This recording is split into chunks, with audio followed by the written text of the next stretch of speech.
جيتي امتى؟ أمونة، ليه ما فوتيش عليا أول ما وصلت؟ واحدة واحدة بس وأنا جاوبك. أولا أنا لسه واصلة بس من ربع ساعة. ثانيا ما عدتش عليكي ليه؟ لأن لقيت الشمس حلوة وقعدت أقرا في الكتاب فالكتاب سرقني. يا سلام. طب يلا بينا. الله، على فين؟ على بيتنا طبعا.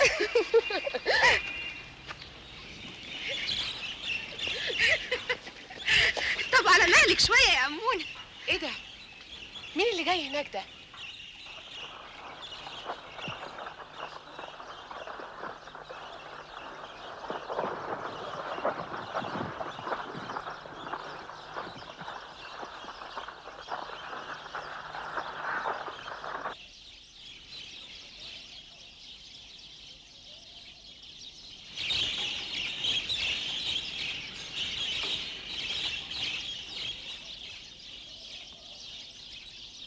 ايه اللي انت بتعمليه ده؟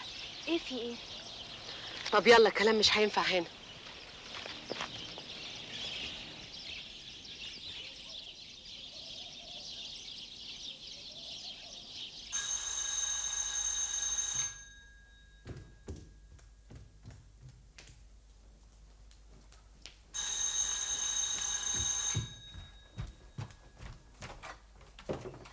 مين ست هادية؟ يا ألف حمد لله على السلامة، نورت البلد، نورت. الله يسلمك.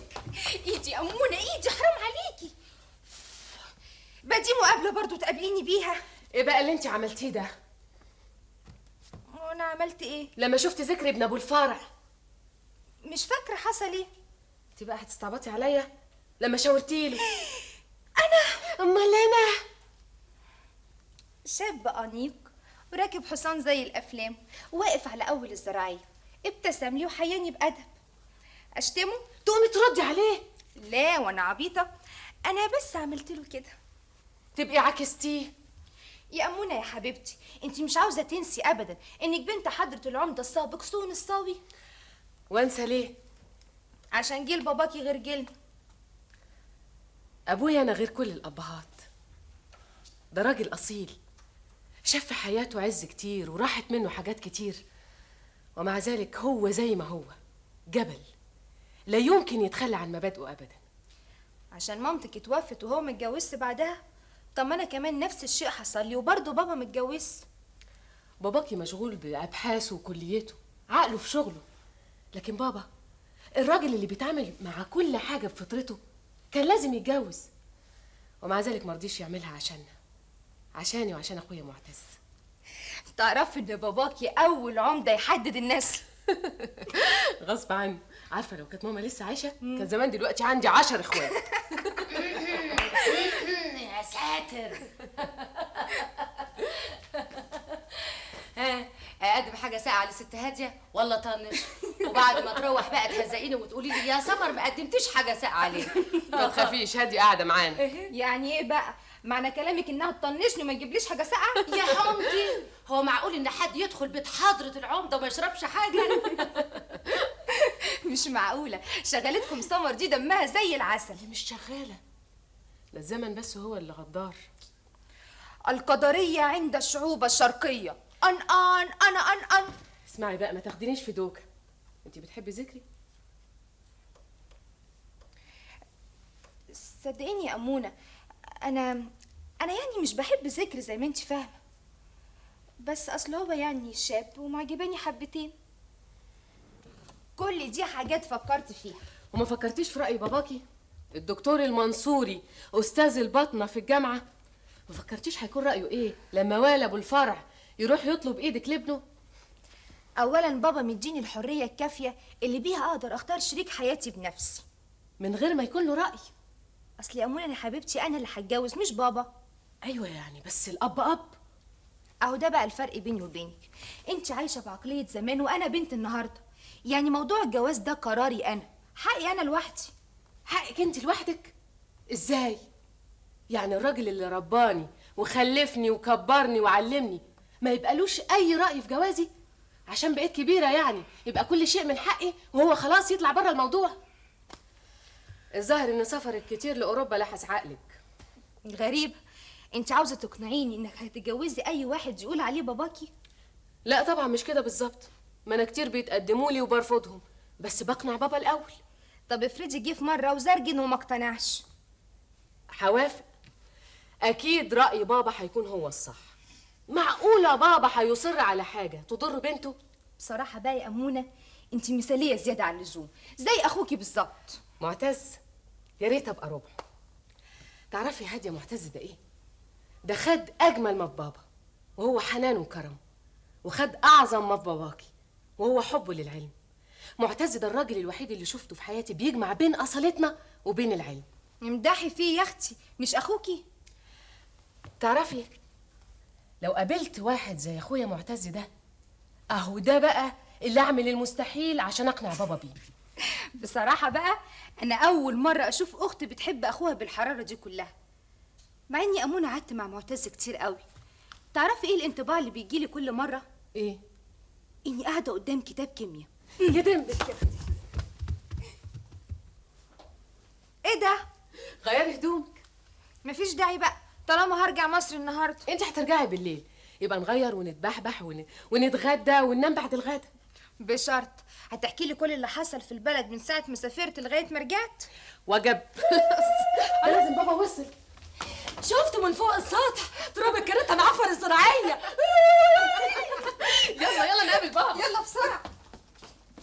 الدكتور امر بان المريض يستنى، امضته اهي. هايل عم شافع، بس اقنعته ازاي؟ مدام شافع فيها ما تخافش. انت لازم تتعالج، وهتتعالج وتخف وترجع لبيتك وشغلك. ما تخافش، ده حقك.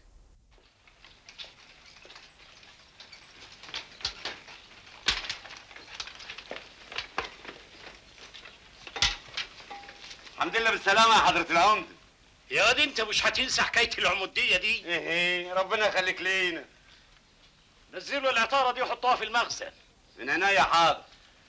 وانت يا برديسي، نعم، افتح الميه على الجنينه في حوض ال 13. وانا جاي لقيتها محتاجه للراي. من عينيا حضرة العمر. تاني.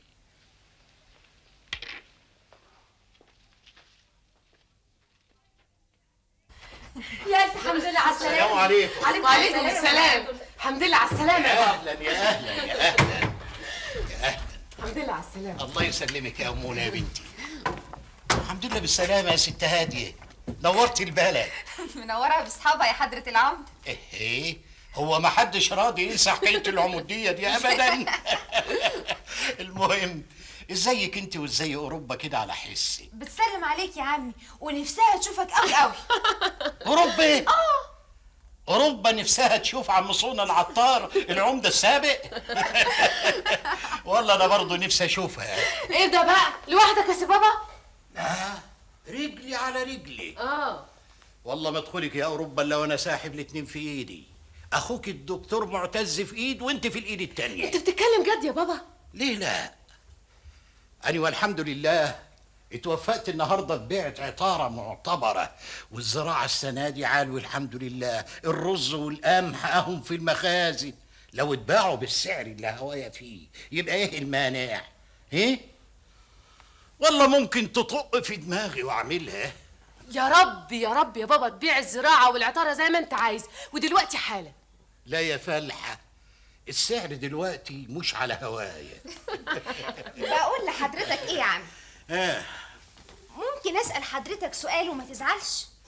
أنا النهارده بالي رايق ومش هزعل أبدا. اتفضلي اسألي. لو حضرتك يعني عاوز تصرف مصروف كبير دلوقتي، يعني قبل ما تبيع المحاصيل، ما تقدرش؟ طبعا ما اقدرش. ليه؟ بس انا اعرف ان حضرتك غني. كان زمان يا بنتي، كان زمان. اسألي والدك الدكتور المنصوري عن العز اللي كان فيها ابويا واللي كنت انا فيه. امال ايه اللي حصل؟ ولا حاجة. الزمن، زمن النهارده ما عادش زمن الغنى بتاع زمان.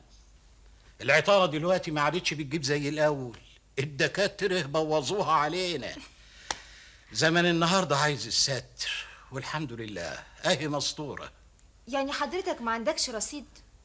لا عندي طبعا، بس بقى مش في البنك.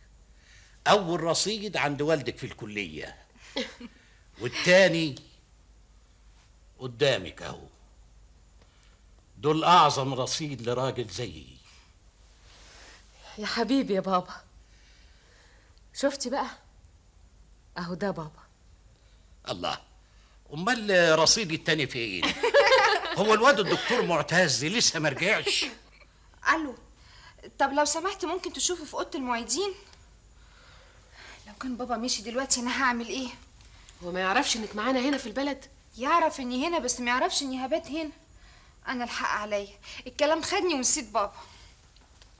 قلبي على ولد انفطر وقلب ولدي علي حجر. على العموم ما تقلقيش، لو كان مشي اني هصفرك لحد مصر بنفسي. الو، لو سمحت الدكتور منصوري موجود؟ تعالي تعالي، ده يظهر اخوكي معتز. الو. ايوه يا امونه، خير؟ عايزه دكتور منصوري في ايه؟ هاديه؟ طب ما كلمتنيش ليه؟ الظاهر بقت بتتكسف منك. ايوه يا امونه، ازيك؟ طب اديني هادي. ايوه يا هادي. ايه؟ معقول تبقي في بيت عمك سون وتاخدي مني اذن؟ لا خليكي بايته عندك والصبح تعالي على راحتك. حاضر يا بابا، تصبح على خير. اديني الدكتور اكلمه. استنى يا بابا، اتفضل. الو، ازيك يا دكتور؟ هو الواد الدكتور بتاعنا عندك؟ الو. السكه اتقطعت.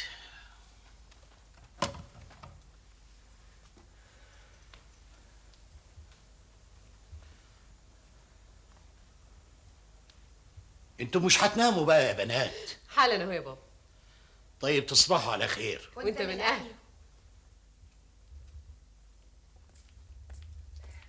حضرتك مش عايز حاجه مني تانية يا حضره العمده؟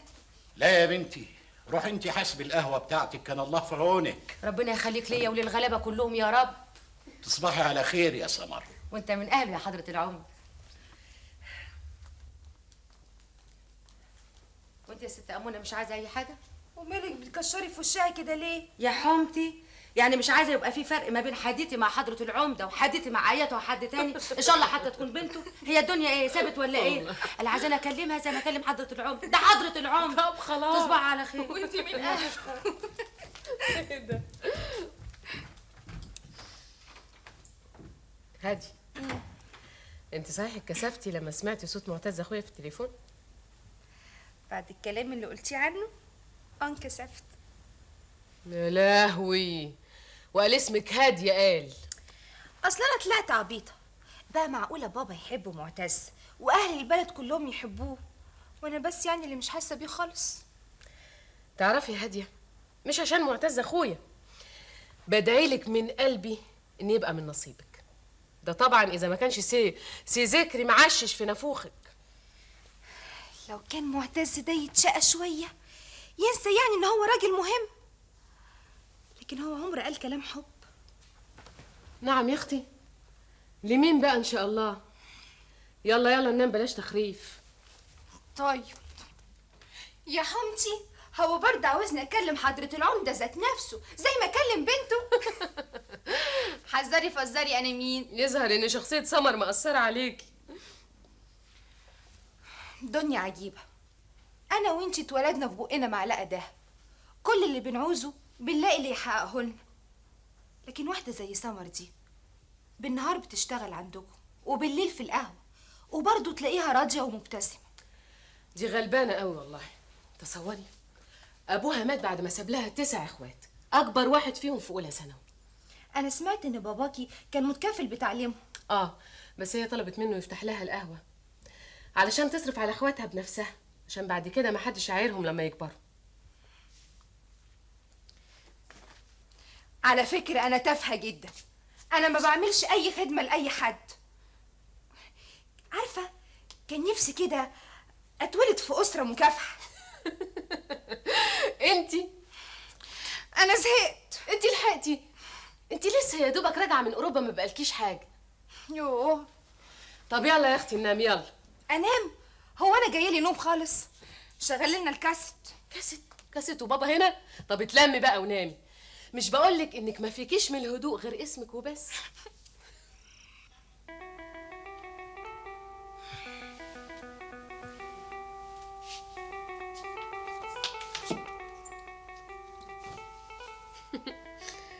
ايه مستنيه حبيب القلب يعدي من تحت الشباك؟ الليل في الريف جميل قوي. شوف القمر منور الدنيا ازاي. كلها 3 دقايق يا اختي وتبص تلاقي الناموس هجم علينا، عشان بعد كده تحرمي تفتحي الشباك ده تاني. نفسي كده في حاجة كبيرة تحصل، حاجة كده تهزني. قصة حب عنيفة مثلا؟ أنا قلبي اللي لازم يتفتح لحاجات كتير قوي. انت اتجننتي؟ ايه اللي طلعك السطوح مدام معتز فيه؟ انت مش عارفة بابا؟ وأنا أعرف منين إن معتز فوق؟ يا هادية هادية بطلي العفرطة اللي انت فيها دي، انت لا بتحبي معتز ولا حاجة، يبقى طلعتي ليه؟ أحب معتز؟ دي حاجة أنا عمري ما فكرت فيها. تعالي هنا، انت رايحة فين؟ عاوزة أشوف معتز دافع عني ولا لأ. دي خطوة بابا اللي على السلم يا عمالي معروف. النهار طلع وهم لسه بيتناقشوا بسببي. خبر ابيض عليك يا هادية، انت ايه؟ لو كان عندكم دايرة تلفزيونية مش كنتوا شفتوا اللي اتقال وحصل بسببي؟ دايرة تلفزيونية هنا في البلد؟ انت هتجننيني. تفتكري بابا ذكري حمش كده زي باباكي؟ بقى في وسط ده كله ولسه بتفكري في ذكري؟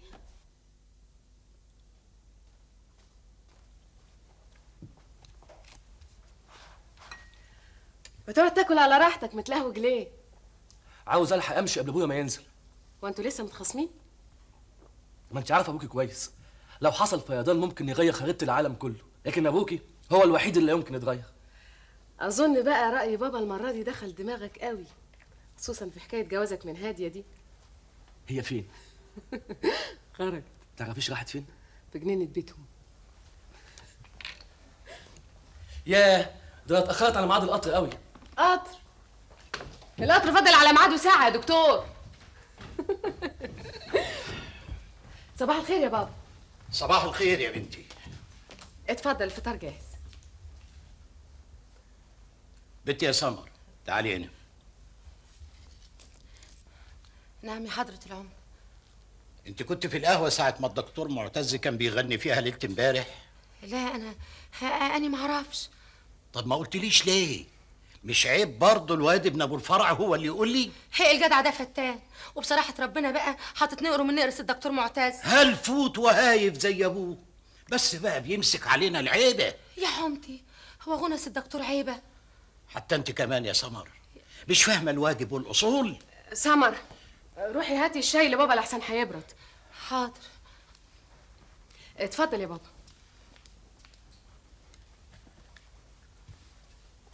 اتفضل. امال فين بنت الدكتور المنصوري؟ خرجت. انا ما عدتش رايد مجيه هاديه هنا، مش عايز العيبه تحصل في بيتي لحد ما اموت. هو معقول برضو يا بابا معتز هتطلع منه العيبه؟ هو خرج وراها؟ ما هو انت لما تقولي لذكري روح اطلبني من بابا يبقى معناها انك موافقه تتجوزيه. ما انا مش عارفه ايه اللي خلاني اقول له كده. دلوقتي موقف بابا هيكون ايه لما يروح يطلبك من باباكي؟ مش عارفه. انت مش عارفه عايزه ايه؟ هو جواز في نظرك ايه؟ فستان جديد هتلبسيه تقومي تختاري بين تفصيله والتانيه؟ كلامك ده صح، هي دي الحقيقه فعلا. انا محتاره بين ذكري ومعتز. معتز لو عرف انك بتفكري فيه بالطريقه دي لا يمكن هيوافق يتجوزك. يا أمونة انسي شويه انك اخت معتز، حاولي تبصي للمشكله من زاويتي انا. هاديه انت بتلعبي بالنار. طب اسمعيني الاول. اتفضلي. لو حطينا ذكري ومعتز في ميزان الثروه خلاص يبقى ذكري يكسب، روحي بقى اتجوزيه. طب اسمعيني بس خليني اكمل كلامي. انا عارفه ان ذكري اغنى، بس انا مش محتاجه للفلوس. كل اللي بيقول عليه ذكري موجود عندي. الله، يبقى معيار الفلوس ليه بقى؟ ولما بفكر بميزان العقل بلاقي ان معتز دايما بيكسب في الشطرنج. هو ده العقل. معتز هو العقل. ولما نكبر ونعجز أعيش نفس الحياة اللي ماما كانت عايشاها، بابا طول النهار في المستشفى وبالليل في العيادة، وما تشوفوش الا عشان تاخد منه الفلوس وبس. ما انت تقدري تشتغلي، امال كنت بتدرسي في الجامعه ليه بقى؟ لكن ذكري ده مجنون، تاجر على كف عفريت، هوب يبقى تحت هوب يبقى فوق. يا أمونة انت لو كنت عشتي حياة مضمونة روتينية زي حياتي كنت عرفتي سبب ترددي ده جالي منين. النهاردة مثلا بعد ما حضرت شنطتي، تعرفي بابا قال لي ايه في التليفون؟ قال لي على كيفك، عاوزة تيجي تعالي، عاوزة تخليكي خليكي، لأنه مش فاضيلي. دلوقتي انا ما فهمتش انت عايزه مين بالظبط، ذكري ولا معتز؟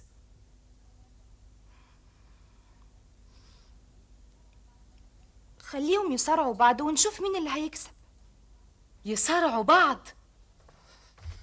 ايه مالك يابا؟ يظهر ان عجزت يا امونه يا بنتي.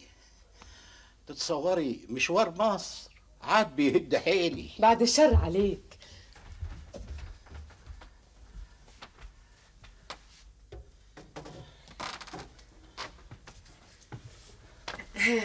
قابلت الدكتور المنصوري بعد يجي 3 ساعات انتظار. وطلبت هاديه منه؟ ضروري هيوافق، بس هو مهلني لحد ما تظهر نتيجة معتز. طب وهي النتيجه هتطلع امتى ان شاء الله؟ بيقولوا بعد يجي اسبوع، انما الراجل كان باين في عينيه انه هيطير من الفرحة. الله، طب ومعتز ما جاش معاك ليه؟ مشغول يا بنتي مع واحد فراش عندهم اتسجن في قضية. الواد ده قلبه حنين حنية غريبة قوي. كويس ان ذكري ابن ابو الفرح ما عرفش انك طلبت هاديه. ذكري؟ وعنابي ده لسه في القهوة؟ ايوه يا حضرة العمدة، وبصراحة ربنا بقى انا خايف على سيد الدكتور معتز. ايه التخريف ده؟ هو عنابي ولا ذكري يقدروا يعملوا ايه المعتز لو اتجوز هادي؟ لا، ده قبل ما يتجوزها هيعملوا. سمر، ما تكبريش الحكايه في دماغنا. انا سمعتهم بيتكلموا بجد، وافرضي يعني لا قدر الله يعني حد لبد لسيد الدكتور في الذره ولا على الجسر اوعي تنطعيها.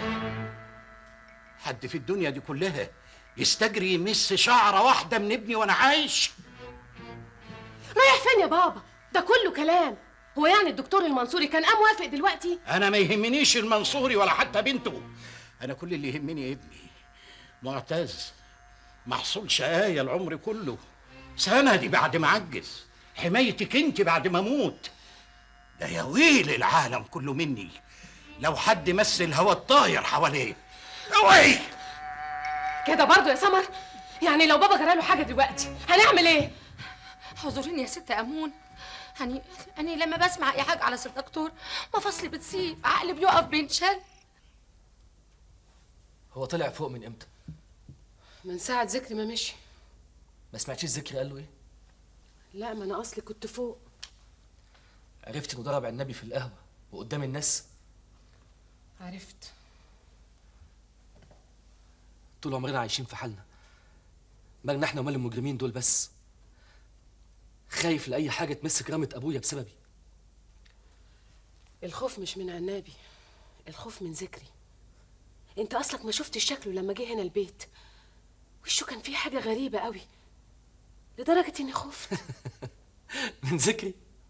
ما تخافيش من اللي يزعق كتير. أنا خلصت عشايا وبرضه ما جاوبتش على كلامي.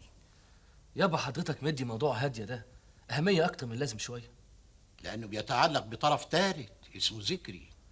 بصراحه بقى موضوع ذكري ده مش هو اللي شاغلني. أمال إيه اللي شغلك؟ عنابي. مالكش دعوة بعنابي، أنا كفيل بيه. يابا ده اختفى من البلد، وما دام عنابي اختفى يبقى اكيد بيستعد الجريمه. مهما كان أنا كبير البلد، والصنف ده يخاف ما يختشيش. خلينا في موضوع هادية. يلا يا معتز عشان تلحق تفطر قبل ميعاد القطر. الله، انت اللي بتشتغلي بنفسك يا أمونة يا بنتي. أمال فين سمر؟ ما جاتش النهارده، الظاهر انها عيانه. هبعت لها حد بيتهم يسأل عليها. مش عارف لو اتجوزت يا بنت أنا هعمل إيه في البيت ده كله. وانا اسيبك برضو يا بابا؟ مش ممكن. ما أخوك الدكتور معتز أهو هيتجوز ويسيبنا. لا، انا هفضل عايش معاك هنا، ودي حاجه هشوطها على هاديه قبل الجواز. وتسافر كل يوم؟ أهو كلام في الأول وبس. وبعدين بقى الاعذار تطلع يوم ورا يوم وفي الاخر برضه هتسيبنا. هتشوف. يا ترى مين يعيش لما يشوف. خد يا واد يا دكتور، خلي الفلوس دي في جيبك. ما انا معايا. ايه؟ ما يحصلش حاجه. وبعدين يابا، مش جاز كتر الفلوس في جيبي تخيني اعمل زي الشبان اياهم واخد عروستي واخرج بيها؟ تخرج معاها بعد ابوها ما يوافق ويتحدد معاك كتب الكتاب، انت فاهم؟ حاضر. تعرف يا واد يا دكتور، بمشيئة الله أنا أول ما أبيع المحصول هشتري لك عربية، وإن الفلوس ما كملتش هبيع العطارة اللي في المخازن كمان. يبقى انت بقى ناوي تفتح لي اجنس مش تشتري لي عربيه؟ يابا ما تشغلش نفسك، الحاجات دي هتيجي بعدين. بعدين إمتى؟ إيه؟ بعد ما أموت؟ لا، أنا أناني في الحتة دي. نفسي أشوف عزك قبل ما أموت، نفسي أتمتع بفرحتك. كل اللي حلمت بيه في شبابي نفسي تحققه أنت. عمر الأب ما يبقى له معنى إلا إذا شاف ابنه اللي من صلبه بيحقق كل اللي حلم بيه في شبابه. لا لا لا لا، أنت يا ابني كبرت على الحكاية دي. مش لاقي كلام اقوله لك. أنا حاسس باللي في قلبك يا ابني. مع السلامة يا دكتور، اوعى تتأخر بالليل، أنا مش هنام إلا لما تيجي. يابا انا كبرت، ما عدتش بحب انك تخاف عليا قوي كده. لازم تحبه غصب عنك يا واد يا دكتور، يا أعز مخاليق ربنا لقلبي. تعرف ليه؟ علشان انت سندي، لو جرالي حاجة انت اللي هتحمي أختك أمونة من بعدي، وانت اللي مسؤول عن اسم صون الصاوي ما ينتهيش من البلد اللي اتولد فيها وعشق ناسها. جرى ايه يابا؟ من زمان ما قلتش الكلام ده. جوازك يعني وقفة كبيرة في علاقتنا، لازم تحرك في نفسي حاجات كتير. مع السلامة يا ابني علشان تلحق القطر.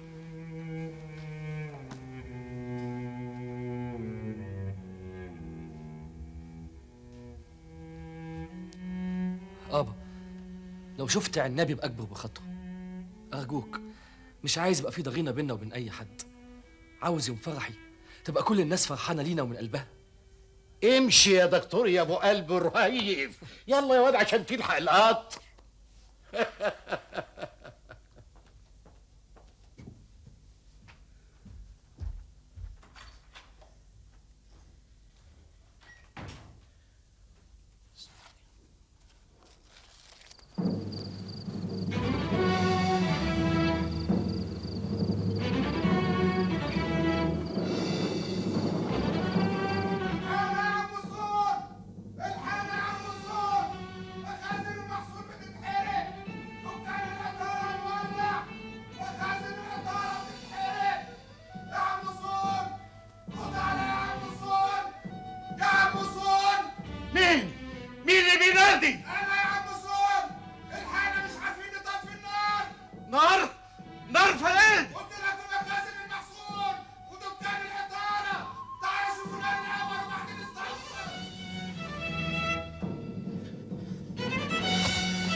أمونة، أنت سامعة يا بنتي اللي أنا سامعه؟ ايوه النار مش علينا في الناحيه القبليه ناحيه المخازن. في مخازن يعني؟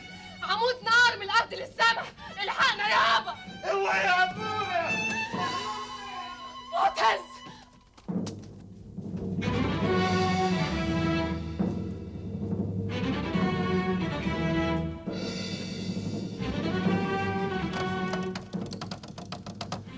الو، اديني مسرح حالي.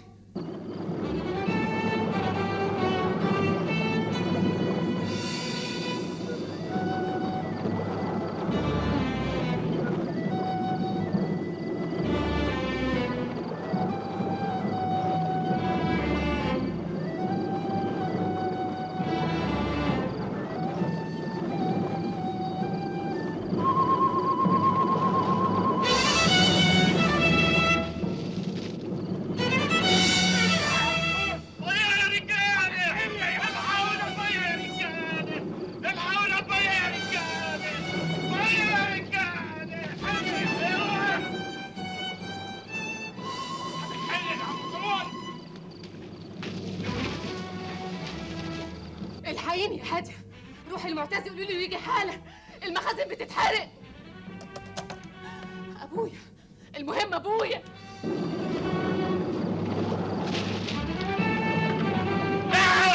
كده ما ينفعش، ما تقفش قدام النار يا عم سعود. اوعى يا حكايين.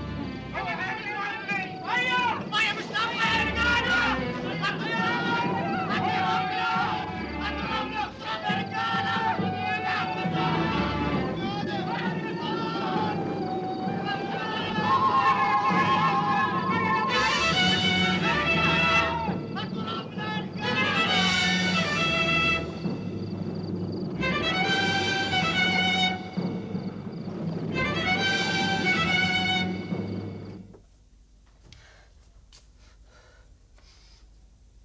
يا ساتر. ابويا، تعالوا ابويا، تعالوا يا رجالي. بالراحة بالراحة شوية. دي هنا هنا بالراحة عليك.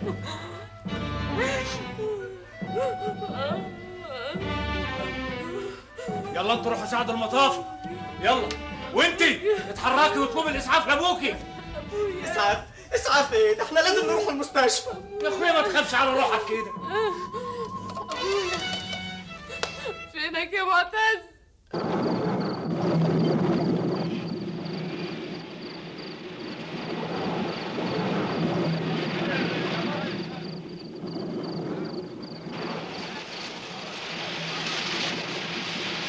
فين الدكتور؟ فين الاسعاف؟ هي لسه ما جاتش؟ يا خساره يا ولاد، يا خساره. ابويا ابوك مات يا معتز. ما تقوليش كده. ابويا انا معتز يابا. ابوك مات، انتقم له. لا، هاتوا مرهم الجراح بسرعه. طب الدكتور عبد المعز اخصائي الجراح.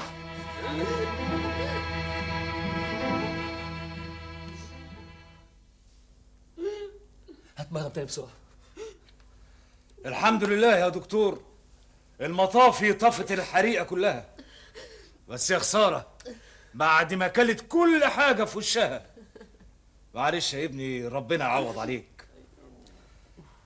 دي الحريقه دي فيها خساره اقله يجي ب50,000 جنيه. الله، دي المحاصيل الزراعيه كلها ومخازن العطاره، ده ما فضلش فيها حاجه يجي ب3 تعريفه. ده بقى غير المباني في 60 داهيه كل حاجه. بس المهم ابويا، يا عالم حد يجيب عربيه مخصوص. وعلى ايه بقى؟ ما الاسعاف زمانها جايه.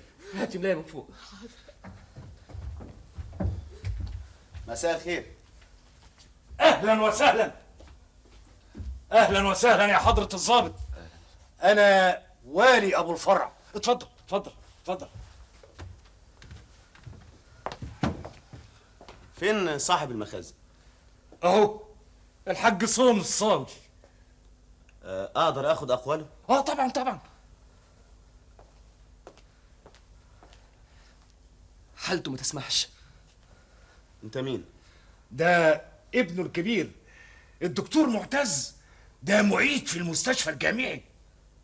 انا مقدر حالتك طبعا، بس في سؤال مهم. حضرتك تتهم حد بتدبير الحريق؟ ما كنتش موجود. يعني ما بتتهمش حد معين بتدبير الحادث؟ انا بتهم يا حضرة الضابط. مين حضرتك؟ أمونة صون الصاوي، بنته. وحضرتك تتهمي مين بالظبط؟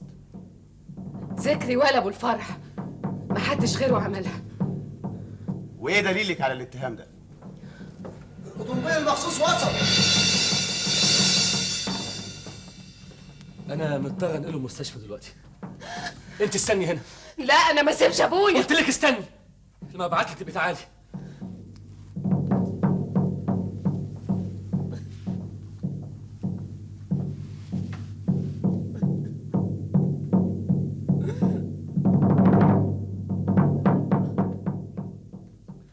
ده كل اللي عندي.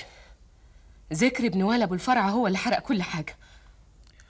انا سبتك امبارح بالليل عشان جايز يكون اتهامك ده نتيجة انفعال، لكن واضح ان حضرتك مصممة على اتهام ذكري. جدا. والدليل؟ انا ما عنديش دليل، بس عارفه ذكري وعارفه هو عمل كده ليه. عايز يحرق قلب بابا عشان رفض يمنع اخويا من جواز هاديه. مش فاهم. طب لو ذكري عاوز يمنع اخوك من الجواز، يحرق ممتلكات والدك ليه؟ طب ما كان اتحرش باخوكي نفسه. انا بقول اللي واثقه منه، حضرتك بقى حللها زي ما انت عايز، لكن هو اللي عمل كل حاجه والحقه قبل ما يهرب من البلد.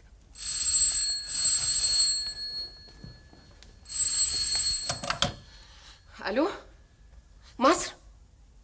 هاديه؟ بابا جراله حاجه؟ لا لا لا مفيش حاجة، ما تخافيش. أنا ما شفتش عم سون خالص يا أمونة. أنا بتكلم المستشفى تانية. هو فين معتز؟ لا ده شرف صاحبه هو اللي عاوزه. بتقولي في المستشفى عند بابا؟ سامحيني يا أمونة، كنت عاوزة أكون جنبك في الوقت ده، بس هعمل إيه؟ ده أمر معتز.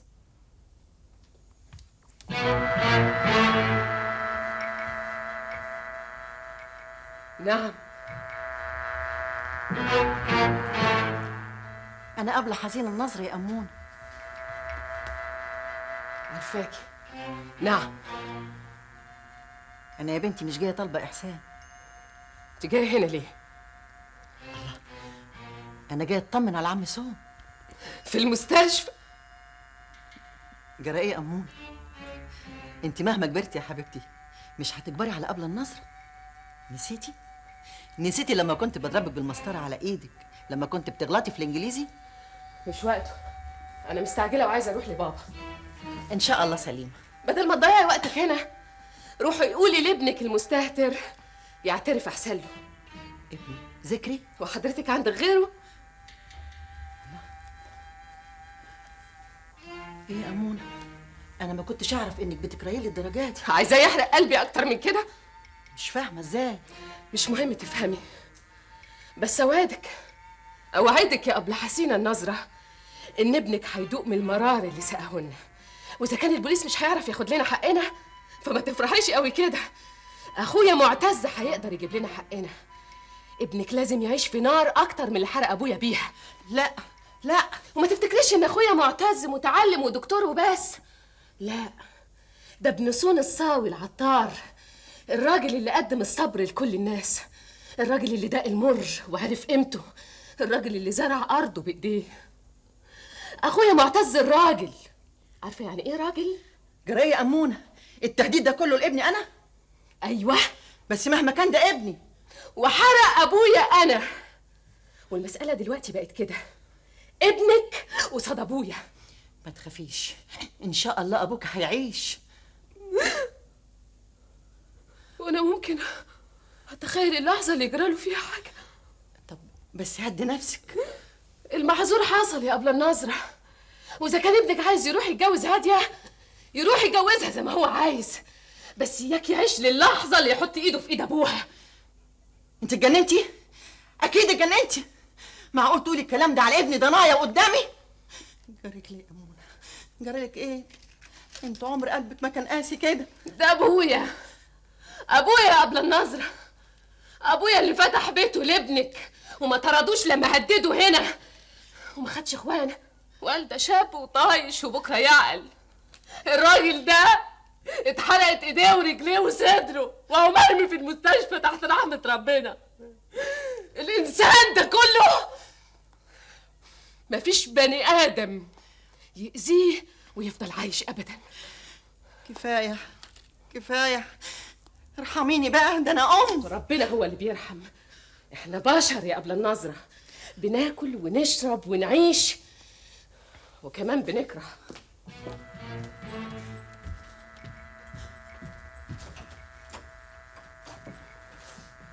يا ويل الناس من بني آدم عرف الكره.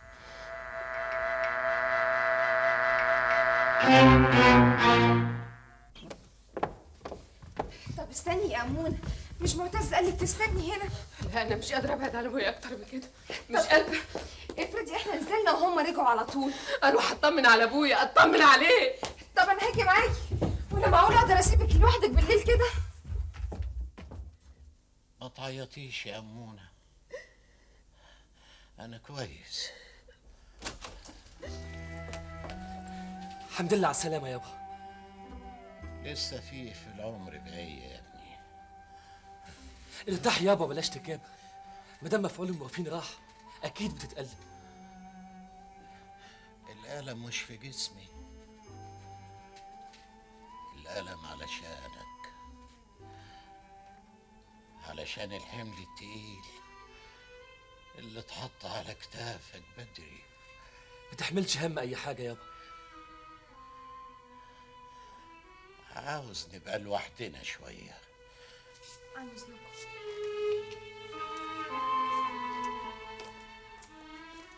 اخرج انا كمان يابا؟ لا استني يا أمونة.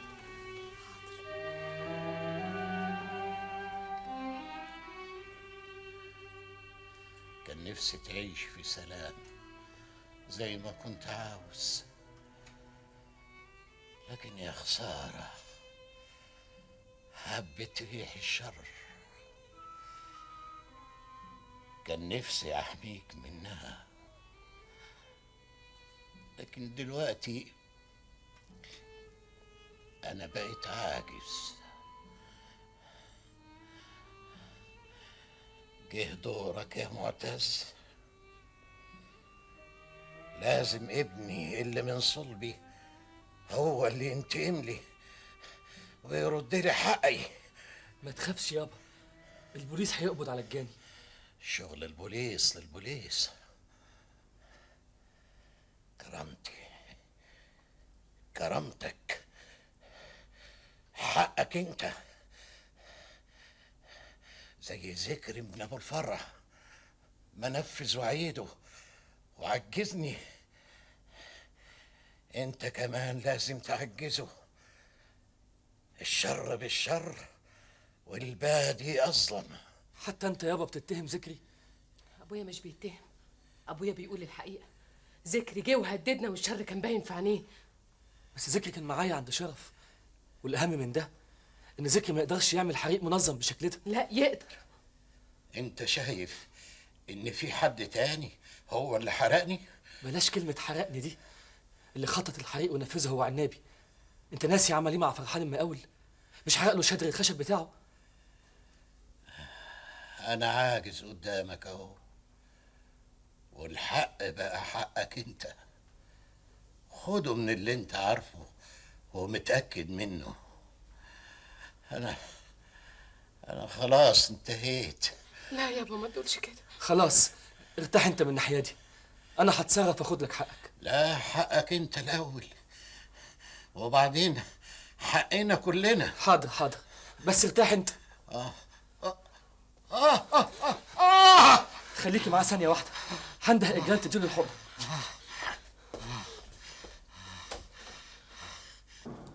صباح الخير. صباح النور.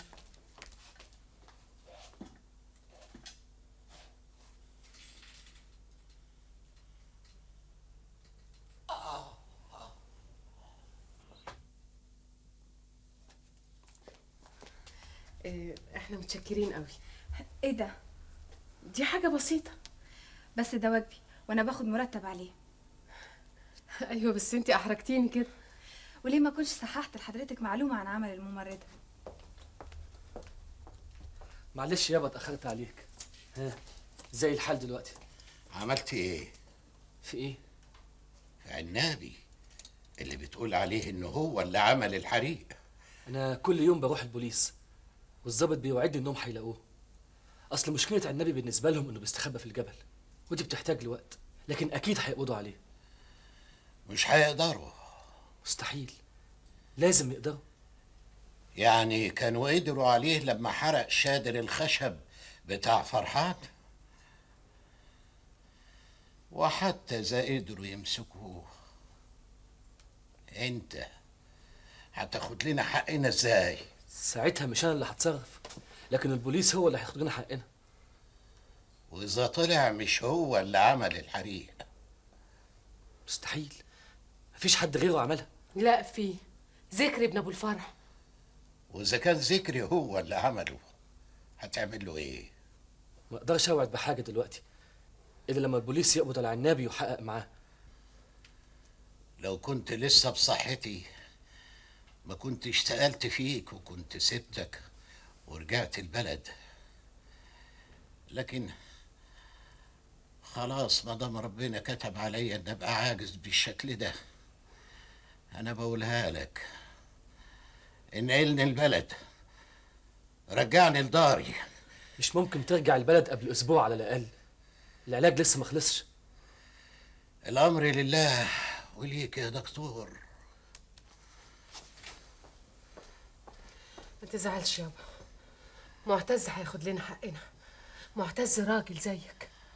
أمونة، سافري البلد وافتحي الدولاب بتاعي، هتلاقي فيه ظرفين. هات الظرف الصغير وتعالي. حاضر. وما تنسيش يا بنتي تفوتي على اخوات سمر وتديهم حاجة لو ما كانتش لسه ظهرت. مستحيل، مستحيل الكلام اللي انت بتقوليه ده. بقى عنابي هو اللي عمل الحريقة؟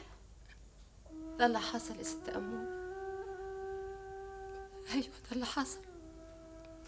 وأنا أول ما سابني البوليس جيتلك على طول، جيتلك قبل ما أطمن على إخواتي أو حتى أفوت على القهوة. أصيلة يا سمر. بس الدكتور معتز عمل إيه؟ معتز مصدق إن البوليس هيقبض على عنابي. معلوم هيقدر، ما دام عرف المغارة اللي بيستخبى فيها ونجاني يبقى هيقدر. بس بابا مش مصدق ورامي الحمل على معتز. يا حمدي، هو الدكتور قد عنابي؟ لا لا، اعملي معروف يا ست أمون، اعملي معروف. عنابي ملوش قلب. ايوه ملوش قلب. اوعي ترمي الدكتور في النار دي، اوعي اوعي. امال حقنا يروح حضر في البلد دي؟ بابا قال لي هاتي الظرف ده، وانا عارفه هو فيه ايه، وعارفه بابا عايزه ليه. ست أمون، ست أمون، ست أمون. الو، ايوه انا غرفه 717. بتقول الحساب كام؟ 375 جنيه. كام تاني؟ 375 جنيه و217 مليم. شكرا.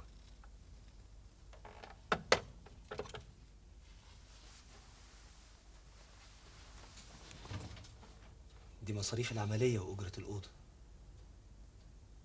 من العدل إنهم يدفعوا. ده العدل. طب والرحمة فين؟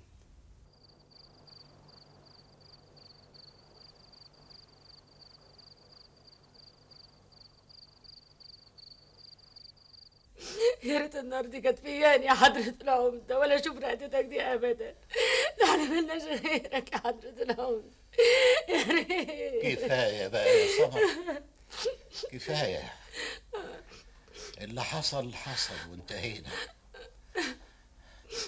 كتر خيرك يا بنتي، كتر خيرك على العذاب اللي استحملتيه علشاننا، وكتر خيرك على الخبر ده،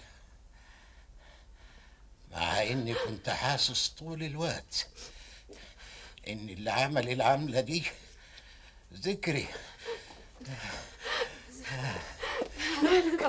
مالك يابا، مالك؟ ادي فلوس لسمر وروحيها لاخواتها ولقهوتها دلوقتي. لا انا هقعد معاك هنا اخدمك يا حضرة العمدة. خدي لا مش ممكن يا ست خدي، لما أمون. بابا يقول حاجة لازم تتنفس. يلا حضرة العمدة. يلا يا سمر شوف يلا. بخير يا حضرة العمدة.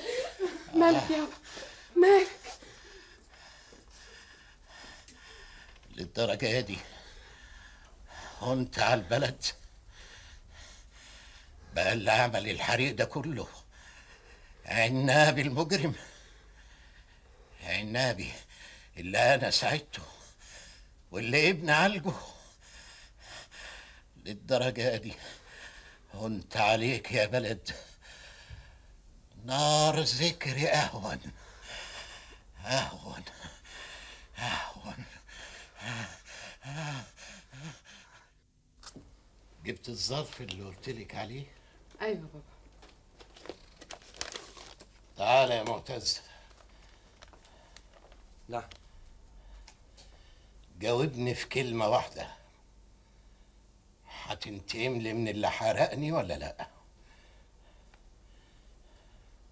ما هو يابا. جاوب. طبعا هنتقم. ادي الظرف لاخوك يا منى. في الظرف ده 400 جنيه،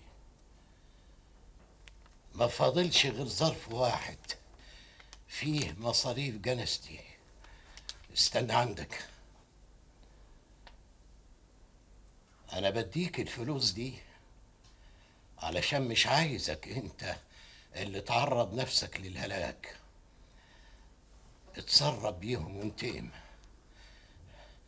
وان ما قدرتش يبقوا افتحوا الظرف التاني اللي فيه مصاريف جنازتي، لاني مش عايش وحقي ضايع ابدا.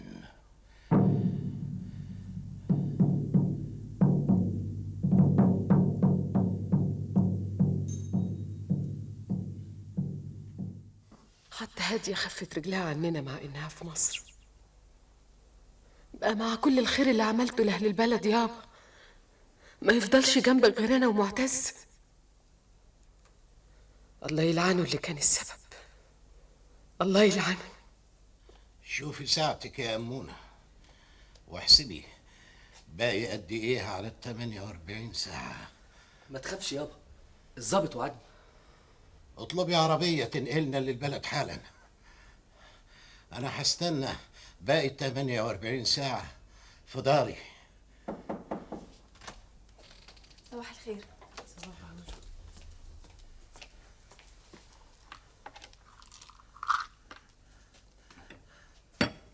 اتفضل. مش عاوز حبوب دلوقتي. يضايق حضرتك لو اقولك عشان خاطري تاخد الحبايه؟ طيب هاتي.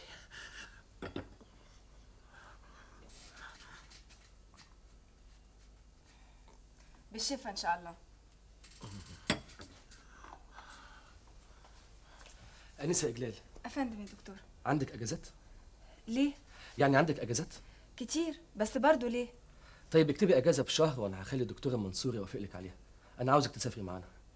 عشان والد حضرتك يعني؟ إذا ما كانش يضايقك، والدي عصبي شوية. بالعكس، انا بحبه جدا وبحب عصبيته. وانا صغيره كانوا دايما يقولوا لي ان والدي كان كده صارم. طيب الحقي بقى اتصلي بأهلك واستأذنيهم. انا هكتب لحضرتك الاجازه وابقى جاهزه للسفر على طول. من غير ما تستأذني أهلك؟ كان نفسي استأذنهم بس للأسف محدش منهم لسه موجود. أنا لوحدي. عن إذنكم.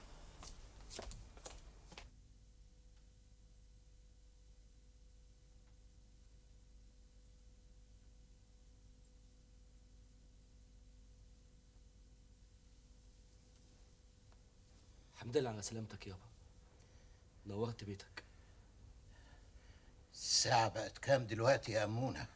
الساعة 12. قصدي باقي قد إيه على ما ال 48 ساعة تنتهي ويتمسك عنابي؟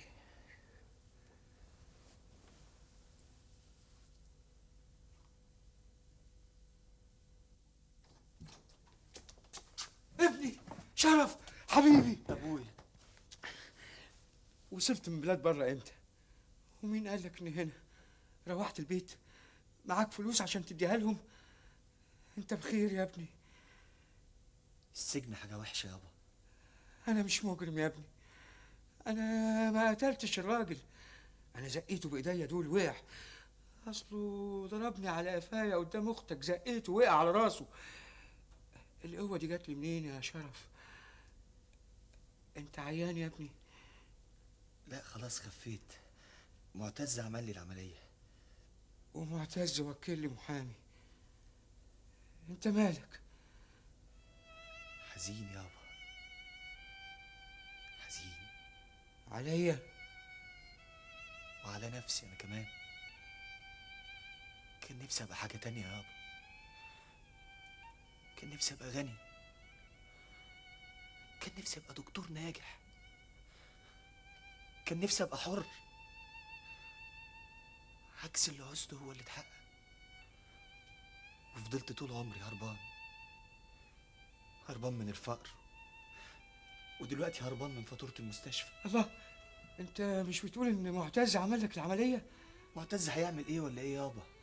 معتز هيشيل هم ابوه ولا هيشيل عيلة شافع بحالها؟ وليه يابا؟ ليه نفضل مستنيين الاحسان من حد؟ ليه؟ الظابط مش موجود، يبقى اكيد بيدور على عنابي. 24 ساعة فاتوا. 24. انا نسيت شرف في المستشفى. ده ميعاد خروجه كان امبارح.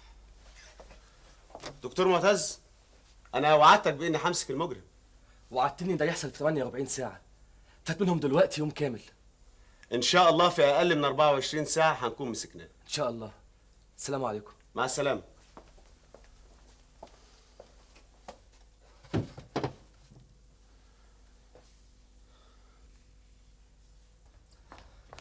الشرف ما هربش. اللي بيكلمك ده دكتور مش عيل صغير. اتفضل اعمل الفاتورة، انا مسؤول.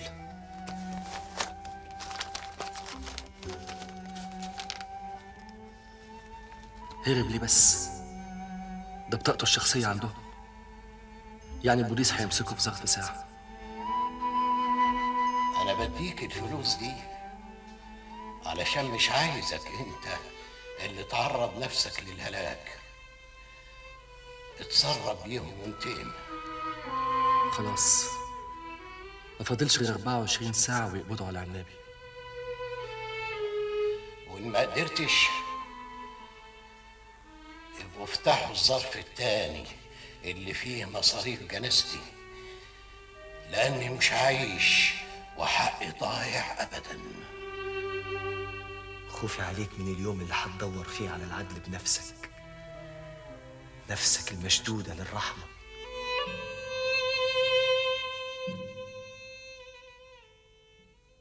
الو، بيت الدكتور معتز؟ الدكتور معتز موجود؟ حضرتك اخته؟ طب يا ست امونه، احنا لقينا عنابي خلاص، وقبل ال 48 ساعه ما تنتهي. لا انا اللي جاي.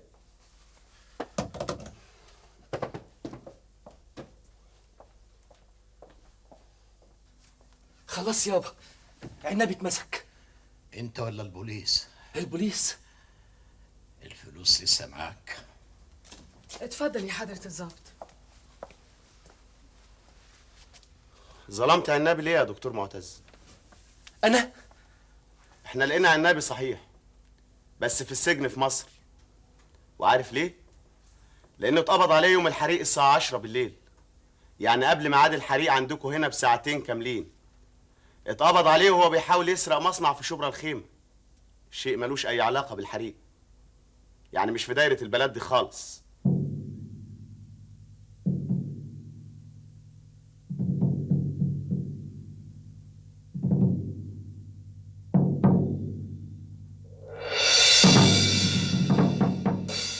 حضرتك قلت ايه بالظبط؟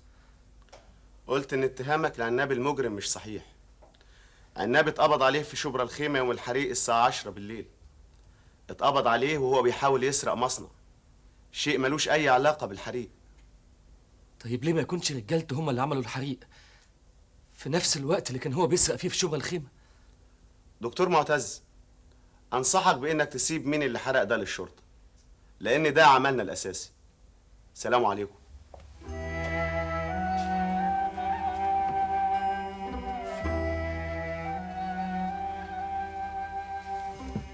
ما تضيعش الوقت يا اخويا. ذكر ابن ابو الفرع هو اللي عمل الحريق، والسبب هاديه. ذكري قال انك مش هتتجوز هاديه، وده اللي حصل. من ساعه الحريق واحنا نسيناها. ذكري نجح في تحديده. طيب ليه ما قلتيش الكلام ده قدام الظابط؟ من 10 سنين الناس كلها قالت للظابط ان عنابي هو اللي حرق شادر الخشب بتاع فرحان. ايه اللي حصل لحد النهارده؟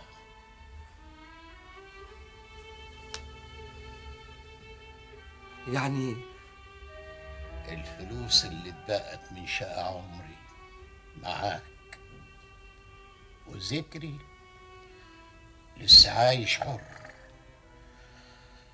وانا هنا خلاص بقيت عاجز.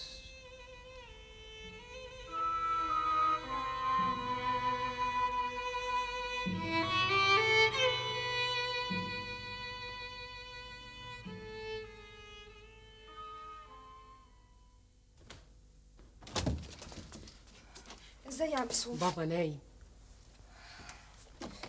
حرام. إجلال، من فضلك ما تغيريش لي بابا وحد غريب في الأوضة.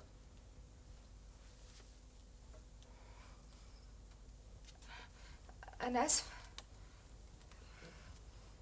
اتفضلي يا مدموزيل، انا خارجه.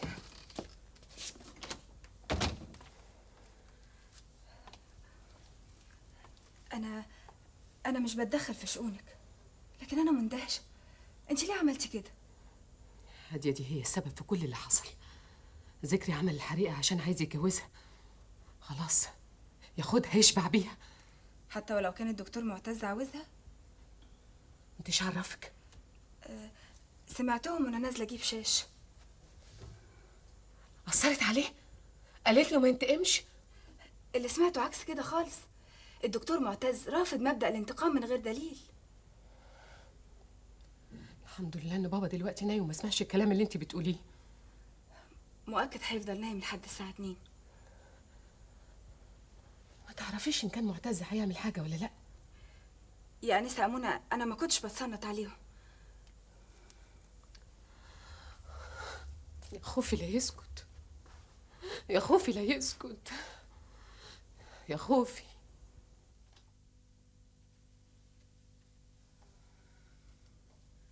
مش هتقومي تنامي؟ لا انا هقعد جنب بابا. ما أنا بنام هنا كل ليلة، اشمعنى النهاردة؟ ولا عاوزة تريحيني؟ بس أنا بقى ما تعبتش، عشان دي شغلتي وتعودت عليها. قومي نامي، قومي وانتي قاعدة على نفس الكرسي بقالك كذا ساعة. باين عليكي سرحتي بعيد. إجلال. أفندم.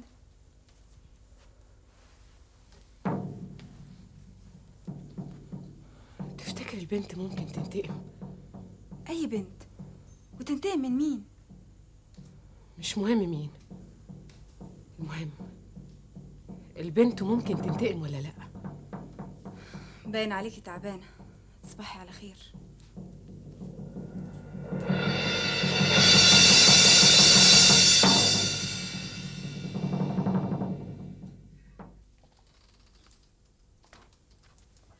صباح الخير. صباح الخير.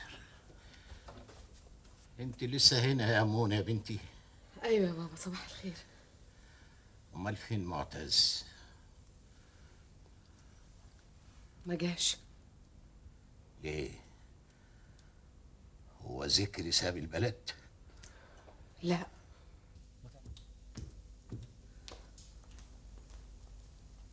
والدك بيسأل عن الدكتور معتز، ما تتصلي بيه في المستشفى. الظاهر ان معتز خلاص ما عادش فاضلنا وحقنا هيضيع. ايه الكلام اللي بتقوليه ده يا انسه امونه؟ لكن ابدا مش ممكن ابدا حقنا يضيع وانا عايشه. من فضلك لما يجي الدكتور معتز قول له البيت سأل عليك. هما المعيدين بيروحوا حته تانية غير المستشفى؟ وحتى اذا راح الكليه عامل السويتش بيبقى عارف مكانه.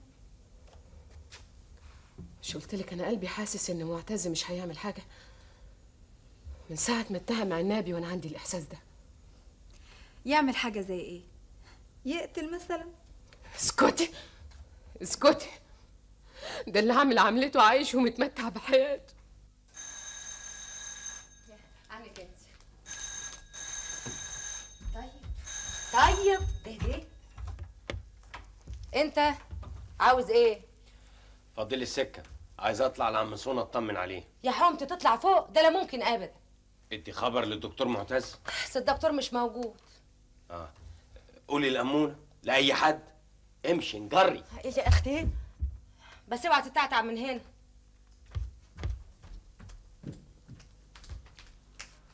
خلي بالك منه.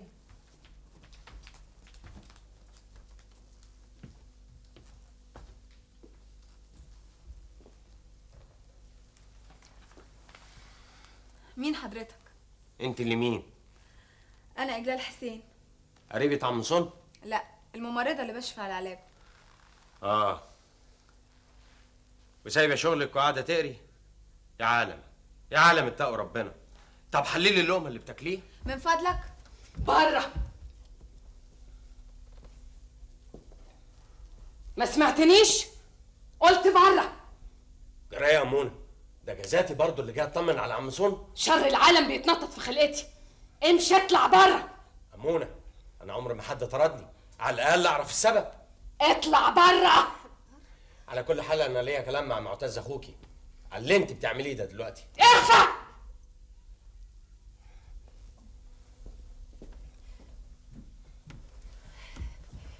اهدي يا اختي، اهدي يا اختي. انت جرالك ايه يا امونه؟ عمري ما حسيت اني نفسي ابقى راجل الا دلوقتي. طب اهدي يا حبيبتي، اهدي يا اوعي انت كمان. اخفي من قدامي. طب حقك عليا انا بس. مش عايزه اشوف حد، قلت لك اخفي. طب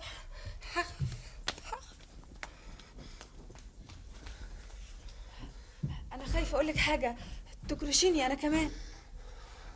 وايه الفايده؟ وايه الفايده ما دام عايش وبيتنطط؟ اللي هو مين؟ انا مش فاهمه. ذكري ابن ابو الفرح اللي كان هنا دلوقتي، هو ده اللي حرق ابويا. نار نار نار. بس لو كان هو اللي عمل الحريق يبقى انسان ذكي جدا. ذكي؟ هو فعلا ذكي، بس معتز اذكى منه. لكن معتز ما استعملش ذكاءه معاه، ده سايبه عايش ورجله بتدب على ارض الدنيا. نار بتزحف على عينيا ودماغي. نار.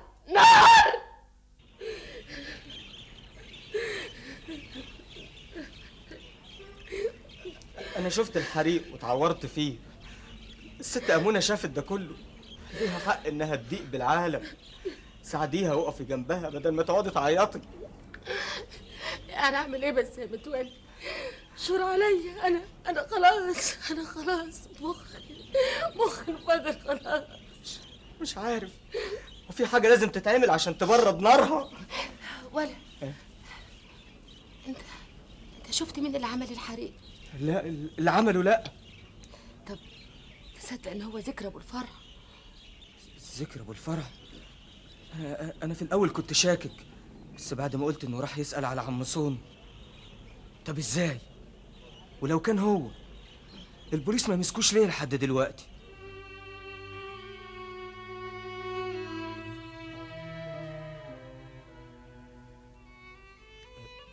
ست أمونة، أنا أكتر واحد حاسس بيكي ونفسي أساعدك. أنا سبت القهوة عشان أجي أقول لك كلمتين. تفكيرك في مين اللي عمل الحريق مش هيجيب نتيجة، ودي شغلانة البوليس، وهو البوليس بيدور وبيراقب الكل بما فيهم ذكري. انت عايز ايه؟ أنا عايز أقول لك إن ربنا مش هيسيب تركم أبدا. ذكري اللي بعتك تقول الكلام ده؟ ذكري؟ أنا ما شفتوش أبدا. كلكم كدابين، شاطرين في الكلام وبس، لكن ساعة الجد ما حدش منكم عمل حاجة. هربتوا، وحتى اللي جه منكم بقى يقول كلام، مجرد كلام. اطلع بره.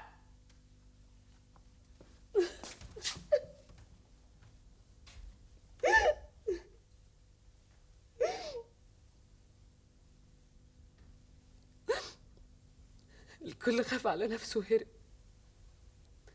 حتى معتز.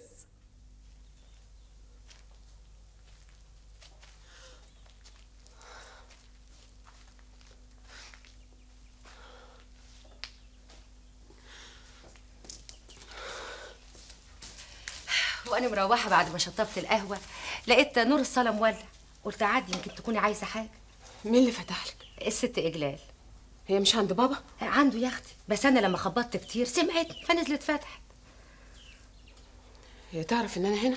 أنا بقى اللي ضربتها في نافوخي، قلت ضروري ضروري بتحاسبي نفسك على اللي عملتيه معايا الصبح. سمر، انت لسه زعلانه مني؟ يا حمدي، معقول أزعل منك انت؟ أزعل من أخت الدكتور معتز؟ دكتور معتز؟ دكتور معتز اللي سابنا وما كلفش حتى خاطره يضرب تليفون يسأل عن ابوه. ما تظلموهوش يا اختي. يا عالم، يا عالم هو بيعمل ايه دلوقتي ولا بيفكر في ايه؟ أنا الصبح من صباحية ربنا هروح له. لا سمر، اذا كنت بتحبيني بصحيح تعملي اللي بقولك عليه من غير مناقشه. خدي اشتري لي مسدس. يا حمدي، مسدس؟ فرفر. شت، وطي صوتك. طب ايوه. طب واني هجيب الفرفر ده منين؟ اذا كنت بتحبي الدكتور معتز بصحيح اعملي اللي بقولك عليه. بس الدكتور ماله ومال الفرفر؟ انا هريحه من الحمل اللي تعبه. معتز خايف على المركز اللي وصل له.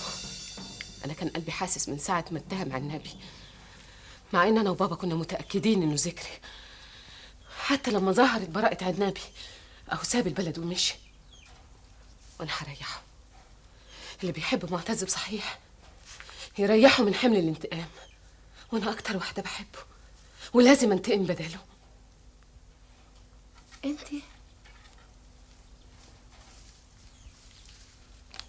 انت يا ست أمونة؟ ايوه انا. الحمد لله. انا لسه مش مرتبطه بحد، لا جوز ولا اولاد ولا حتى وظيفه خاف عليها. انت لازم تجيبي لي اعملي اللي بقولك عليه. ما تجيش الصبح لو معاكي اللي قلتلك عليه. روحي انت دلوقتي. تصبح على خير. انت من اهله. انت ايه اللي طلعك هنا؟ انت مش المفروض عند بابا؟ جبتلك بلوفر، الدنيا برد. انت هنا من امتى؟ من ساعة ما طلبتي المسدس عشان تموتي بيه ذكري. ومالك بتكلميني بالطريقه دي؟ لاني مش موافقاكي على اللي بتفكري فيه. انا ما طلبتش موافقتك، وبعدين انا مندهشه على اصرارك في انك تتدخلي في اسرارنا. انا مش عايزه اعرف اسراركم ولا حاجه، انا حبيتكم ونفسي ابقى منكم. حبيتينا ولا بتتجسسي علينا؟ انا لما نزلت لقيتك واقفه مع ذكري. انت جاسوسه لذكري. اتفضلي لمي هدومك وسيبي البيت. لا مش هخرج، ومش بس كده، انا كمان همنعك من اي جريمه. ومين اللي بيديك الحق ده؟ انا اللي بديه لنفسي. بقولك اتفضلي لمي هدومك وسيبي البيت. قلتلك مش هروح ومش هسيبكم، مش هسيب البيت ده حتى ولو اقتضى الامر اني استقيل خالص. اقدر اعرف السبب؟ لاني مش هرجع تاني لسكن المغتربات، مش هرجع تاني للوحده والاربع جدران. انا هنا في بيت له اب الكل خايف عليه. هنا وجوه البيت ده لقيت اللي طول عمري كنت بدور عليه. البيت، الاب، الاولاد، الاخوات. وانتي بجبروتك يا امونه عاوزه تحرميني من ده كله. لو كنتي اتربيتي عند جوز مش طايق يشوف وشك، بيفرح لما تهربي من البيت. لو كنتي عشتي عند خالك وانتي غريبه في بيته. لو كنتي اضطريتي تسيبي الكليه وتشتغلي ممرضه عشان ما تزعليش حد، تعيشي مكروهه لان الجسم غريب على البيت. ولما ابنه ما نفعش في الكليه الكل بقى كارهني. لقيت من واجبي اني اسيب لهم البيت واعيش لوحدي في سكن المغتربات بين 4 حيطان. ويوم ما الاقي الامان تطرديني. لا لا و60 لا كمان. اجلال، انا اسفه اجلال، اعذريني معلش، انا اسفه. تعالي.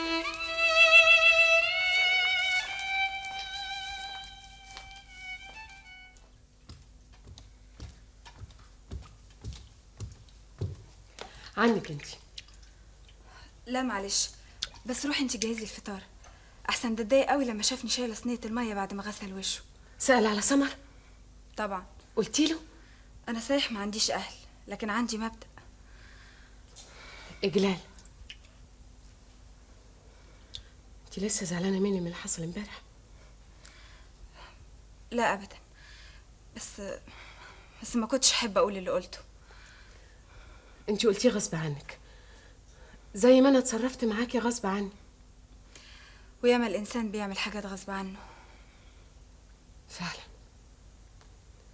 بقى انا كنت اتخيل في يوم من الايام ان يحصل لي اللي حاصل لي دلوقتي ده. اللي حاصل لك دلوقتي ده من صنع ايديكي. بقى لما اشوف ذكري حر قدامي واتجنن، ده يبقى من صنع ايديا؟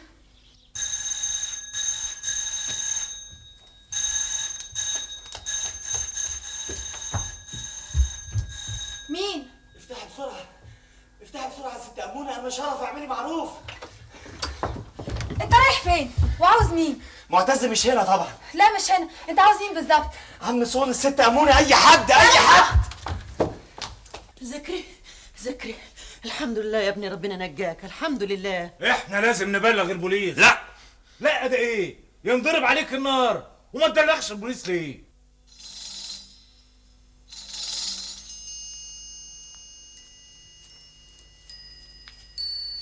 هو ده؟ ايوه هو. مين؟ أمونة. شرف ابن عم شافع. انت طلعت هنا ازاي؟ دخلت من المطبخ على السلم البراني للسطح. يظهر انك عارف البيت كويس. ده أنا متربي هنا. امال ليه دخلت بالفزع ده كله؟ ده انا كان بيتهيألي انك جاي ترتكب جريمه.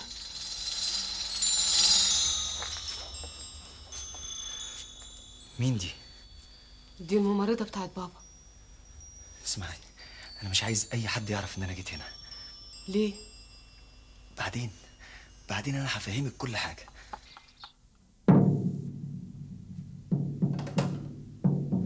مين اللي كان بيتكلم؟ ذكري. معقول ذكري بنفسه هو اللي بيتكلم؟ كلمة غريبة قوي، ما قدرتش افهم منها غير الشماتة. بس ذكري هيشمت فينا ليه دلوقتي تاني؟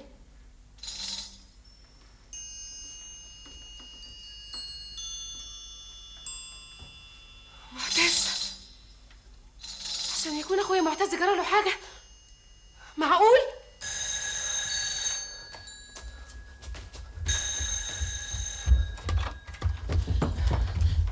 هادية، حد بلغك حاجة؟ معتز جراله حاجة؟ معتز؟ ده انا جاي اسأل عليه. تسألي عليه؟ واشمعنى يعني بعد مكالمة ذكري على طول؟ أمونة انت جرالك ايه؟ ده انا سمعت ان ذكري اتضرب بالنار ومات. ده ما اتصابش خالص. الكلام ده صحيح يا ست أمونة، في واحد ضرب نار على ذكري وهو نازل من الطنبيل بتاعه، بس العار ما جاش فيه. ما جاش فيه ليه؟ ليه بس؟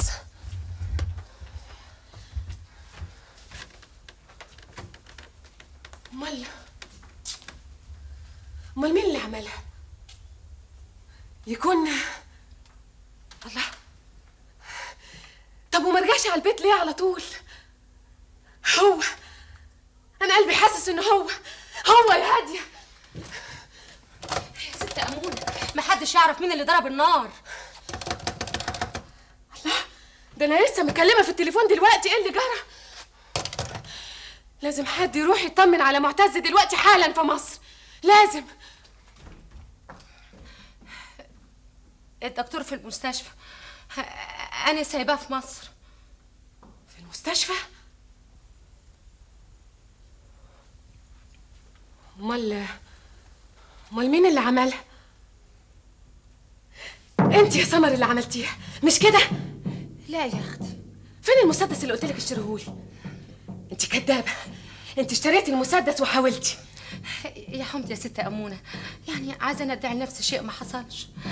طب يا ريت بإيديا أعملها وأنا كنت رايحكم كلكم من الواد ده خالص. امال مين اللي عملها؟ مين اللي عملها؟ فهموني مين اللي عملها؟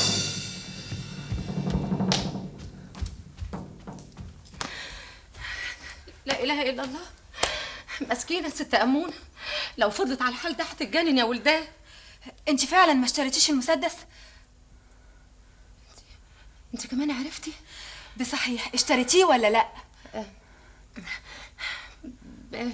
بصراحه الصراحه انا ما اشتريتش المسدس ولا حاجه. ليه؟ اصل في واحد من البلد اسمه شرف كان بيستنى الدكتور معتز، قام دحلبني بالكلام، قلت له ان الست امونه عايزين اشتري مسدس، قام خطف الفلوس مني وجري. شرف؟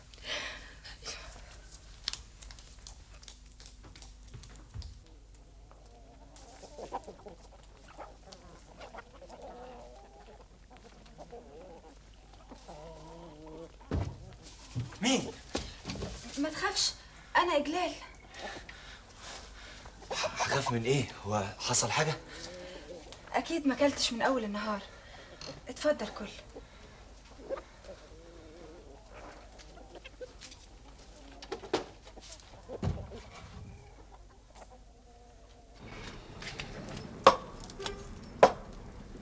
اللي هيجنني ان الصول عمر بيقول ان مفيش حد من عند ذكري قدم بلاغ في البوليس لحد دلوقتي.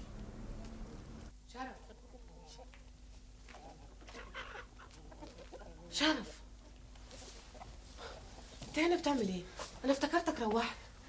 لا ابدا، انا كنت قاعد مستني الدكتور معتز، ولما اتاخر غلب عليا النوم. طب وما نزلتش اوضه معتز ليه؟ انت غريب يا شرف، ده انت ابن البيت. تعال. لا معلش، انا هستنى الدكتور معتز هنا، اصل عايز اقعد لوحدي شويه.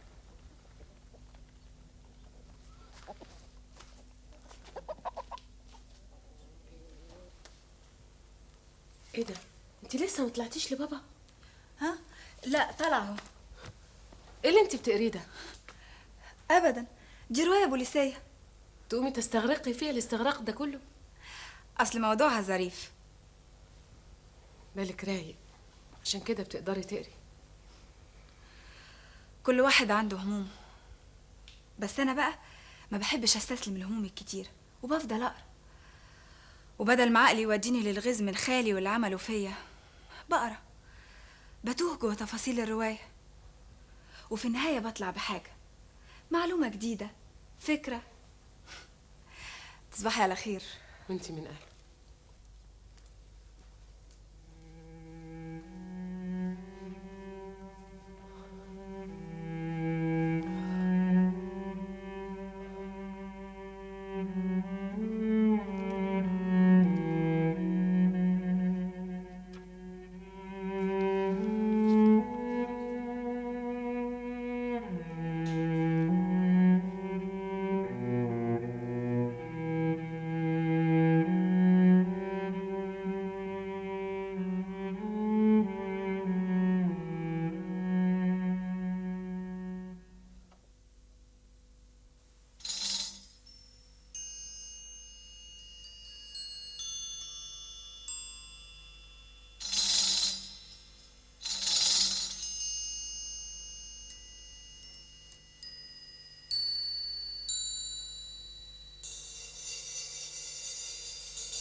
الله، انت لسه صاحيه؟ هي بتتجنن فعلا. انت قصدك على الروايه؟ انت وصلتي لحد فين؟ لغايه ما اتجوزها عشان يجننها، وقعد يشككها في كل كلمه بتقولها. لكن النهايه ايه؟ هتتجنن فعلا. ايوه، ولو اني كان نفسي تكمليها لغايه الاخر. احكي لي النهايه وحياتك. ابدا، هيفضل الزوج يعملها بالطريقه دي ويخليها تتصور حاجات ما حصلتش لحد ما بتتجنن فعلا، وبيحطوها في مستشفى الامراض العقليه. يعني هيفلح في انتقامه بالطريقه دي؟ هيفلح، بس في النهايه هو كمان بتجيله نفس اللوثه. لما البيت بيفضى عليه لوحده ويتخلص منها، بقى كل شيء كان بيوهمها بيه بيتخيلوا فعلا، وبحكم مش العادة بقى مهم. بيسمع. مش مهم ايه اللي هيحصل بعد كده، المهم انه انتقم بطريقة ما تخطرش على بال مخلوق. عشان ينتقم منها يقوم يتجوزها. يا أمونة، للدرجة دي انبهرتي بالرواية مع انها اتعملت افلام كتير؟ هايل. عشان ينتقم منها يقوم يتجوزها. معتز،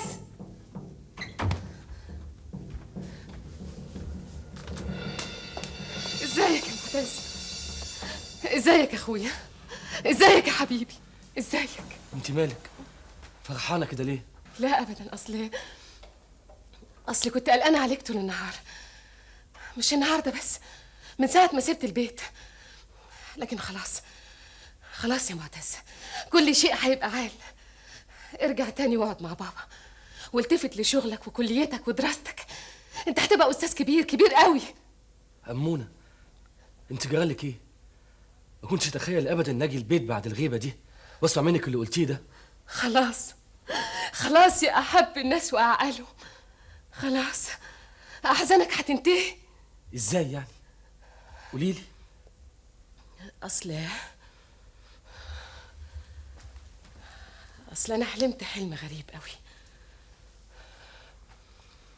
حلمت ان ربنا انتقم لنا من ذكر انتقام فظيع، وانك انت خلاص ما عادش مطلوب منك حاجه ابدا غير مستقبلك وبس. بابا نام؟ اديت له المنوم والفيتامين ونام.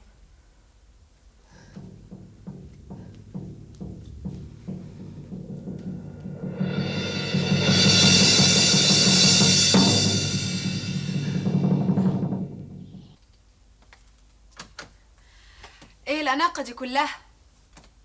رايحه فين على الصبح ان شاء الله؟ راحة الهادية، اصلها رجعت البلد. فيها حاجه دي؟ غريبه.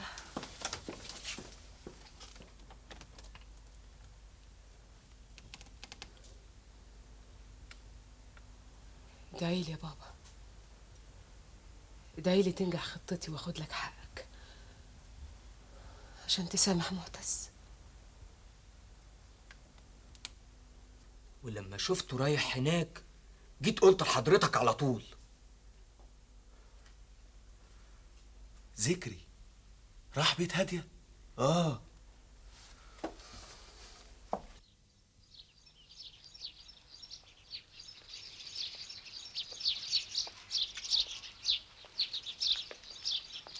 ايه مالك؟ في حاجة مخبيها عليا؟ اصل الظابط قال لي ان انت لو جيت لي هنا البيت يبقى ده معناه ان انت اللي عملت الحريق. ايه؟ طب ولما انت عارفة كده جايباني هنا ليه؟ مش لازم اقول لك على اللي في قلبي يا ذكري؟ وانا ليا حد غيرك اكلمه؟ خصوصا ان عرفت ان امونة كان نفسها تتجوزك. أمونة؟ ده ايه المفاجآت اللي ورا بعضيها دي؟ اصلها قالت لي الحكايه دي امبارح ومعرفتش انام طول الليل. كنت عايزه اعرف الحقيقه منك انت، بس انا خايفه عليك لحسن الظابط يشوفك هنا، خصوصا ان البلد كلها بتقول ان انت اللي عملت الحريق علشاني. لا اسمعي يا هادية، أنا ماشي.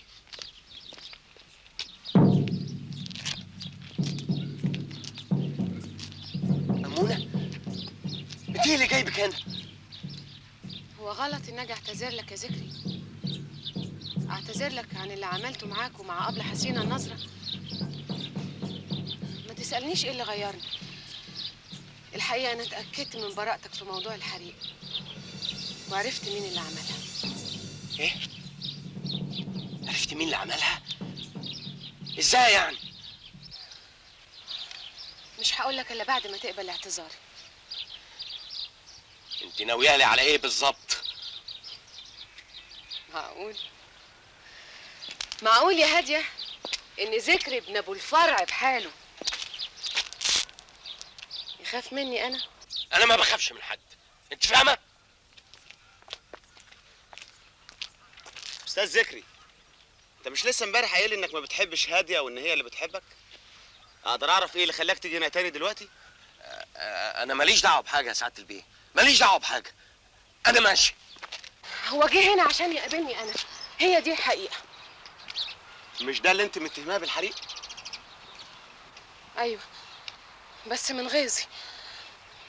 انا هعترف لك بكل حاجه، بس ارجوك ما تقولش لحد من اهل البلد، ما تفضحنيش. انا اصلي لما عرفت انه هيتجوز هاديه اتجننت، عشان كده اتهمته. لكن لما عرفت الحقيقه انه ما بيحبش هاديه ولا حاجه فرحت قوي، وجيت هنا عشان اقابله بعيد عن اهلي. تمام، بالظبط. انا جيت هنا عشان اقابل عشان امونه. اقدر اعرف ليه؟ عشان عايز يجوزني يا حضره الضابط، وانا موافقه. انت قلت ايه بالظبط يا انسه امونه؟ قلت اني موافقه على الجواز. انا بلغت سن الرشد. ارجوك يا حضره الضابط تبعت تجيب مأذون دلوقتي حالا يكتب الكتاب، لاني عارفه ان لا بابا ولا معتز هيوافق. ايه يا سيد ذكري؟ ده انت يظهر دون جوان خطير ومحدش عارف.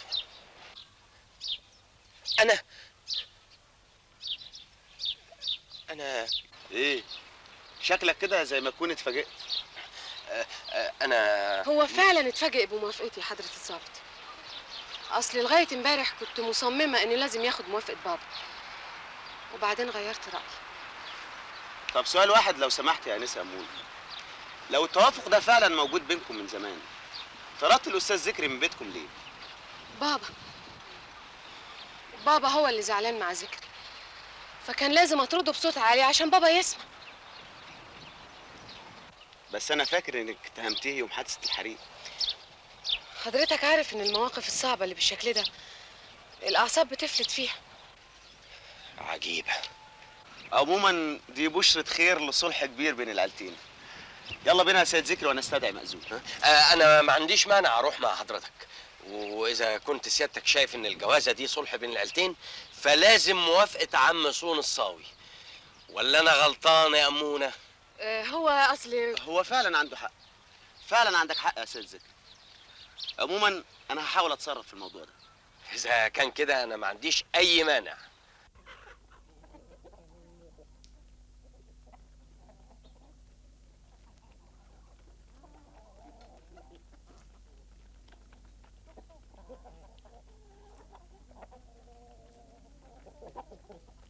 مين؟ ايه اللي بيضحكك؟ يا سلام على الإنسان لما تسيطر عليه فكرة الخوف، بيبقى مستعد للخوف فعلا من أي شيء حتى ولو كان بضحك. انت ايه؟ انت عاوزة مني ايه؟ من ساعة ما جيت وانت بتلمحي على حاجة، ايه هي؟ مش هتفطر؟ لا، وقولي لست أمونة ما تبعتش الأكل معاكي تاني، وإذا كانت مصممة أنا مش هاكل وهمشي كمان. لا، أمونة ما تعرفش إن أنا هقدم لك الأكل. أمونة مشغولة في حاجة تانية.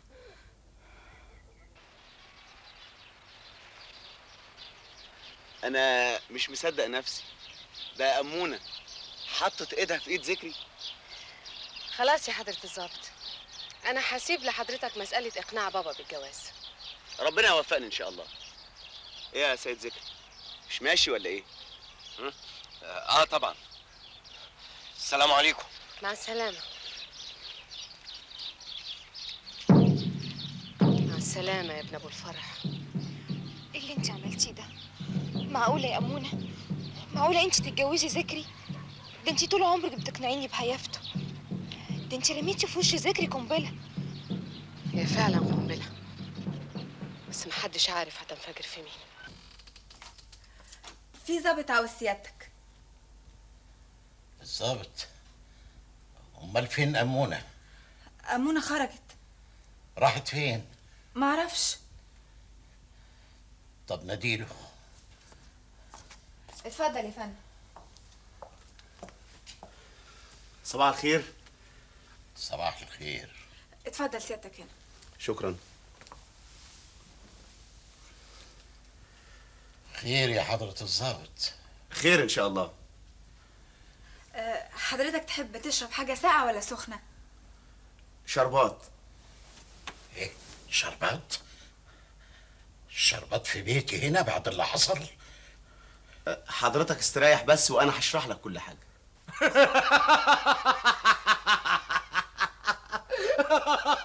ده بدل ما تقول لي اتصرف ازاي. شايفه يا ماما؟ وبعدها لك يا والد، حد يشمت في ابنه؟ راح عشان يصطاد هادي عشان يتجوزها، قام اصطادته امونه وهي اللي هتتجوزه. وما فكرتش طلبت الجواز منه ليه؟ تفتكر انها بتحبه؟ هتحب ده؟ وما تحبنيش ليه؟ هي دي القضيه دلوقتي؟ خلاص انتوا احرار، اتصرفوا بقى. تعمل العامله وبعدين تقول اتصرفوا بقى؟ زي ابوه مش كده؟ انا ما يهمنيش زي مين دلوقتي، انا كل اللي يهمني ان ابني يخلص من كارثه ممكن تحصل له لو اتجوزها. معقول؟ معقول عم صون يوافق؟ وليه ما يكونش في اتفاق بين امونه وابوها عشان يوصلوا لك باسهل طريق؟ معقول عم صون يوافق وعليا انا؟ ساكت ليه؟ افكر. حكيم انا راجل هليل صحيح، انما انا ليا نظره في كل شيء. اتكلم يمكن رايك يطلع صح. قول يا بابا، فكرت في ايه؟ تيجي تصيده يصيدك، تيجي تصيده يصيدك. بقالك مده كبيره بتفكر وبرضه ما ردتش عليا. اعتبر سكاتك ده علامه الموافقه. السكوت علامة الموافقة ده للبنات مش للرجالة يا حضرة الضابط. انا اسف يا عم صون، والله ما قصدت المعنى ده ابدا. ده انا بس كنت عايز اخرج حضرتك من سكاتك. سقف لو سمحت. يا فندم حضرتك طلبت مني اسقف؟ دلوقتي ما بقدرش اسقف، لكن قبل الحريق لما كنت بعوز حد كنت بسقف، كانوا اللي تحت يعرفوا اني صحيت ويجولي. وحضرتك عايز حد من تحت دلوقتي؟ ايوه. مين وانا انزل اناديهولك؟ عندك يا حضرة الضابط. وخلاص بيتي ما عادلوش اي حرمة. للمرة التانية انا اسف جدا يا عم صون، الحقيقة طباع حضرتك انا ما اقصدش اكتر من مساعدة حضرتك. قبل الحريق ما كنتش بقبل حد يساعدني. سقف. حاضر. أشد من كده لو سمحت.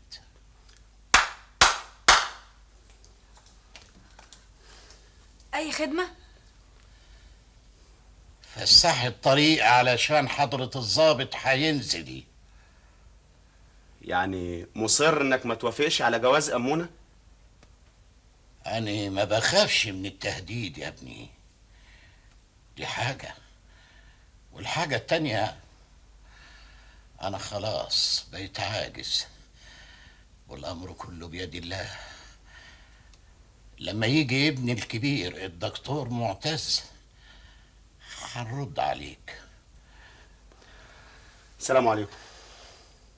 لا مؤاخذة، مش هقدر أسلم عليك علشان ايديا لسه محروقة.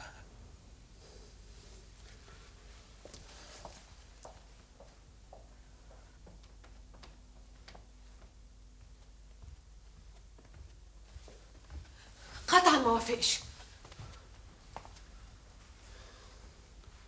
والدك يا انسه امونه من طراز نادر من الرجاله اللي سمعنا عنهم في روايات نجيب محفوظ، لكن اعترف لك كانسان قبل ما اكون ظابط ده فعلا جيل جدير بالاحترام، لان صلابته من نوع نادر. يعني ايه؟ حضرتك اقتنعت برأيه في عدم الجواز؟ والدك احكم من انه يرد بالسهوله دي. مش فاهم. الحقيقه انا ما قدرتش ارد على منطقه. لو كان اي حد تاني من البلد وكلمته كلمتين بلا عنف او باللين كان لازم هيوافق، لكن والدك لا. لاول مره احس انه قدام مهمه صعبه رغم انها مهمه غير رسميه. يعني ايه؟ حضرتك خرجت نفسك من موضوع الجوازه دي خالص؟ لا يا ناس امون، بس وسيلتي الوحيدة دلوقتي هي الدكتور معتز. عن إذنك.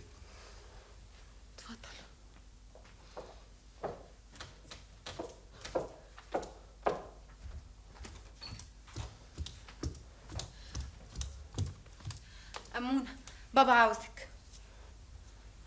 عاوزني؟ هو زعلان جدا. ما سألش على معتز؟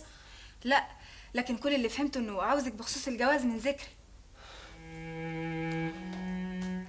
اقول له ايه؟ اقول له انا كسرت تربيتك وطلبت جواز من راجل وبنفسي في حياتك؟ ومن مين؟ من ذكري ابن ابو الفرح؟ مش هيفهم، مش هيفهم. انت اللي اخترتي وانت اللي لازم تواجهي الموقف. انت قاسيه كده ليه؟ الانسان المتحضر بيسيب الانتقام للبوليس. طب اوعي.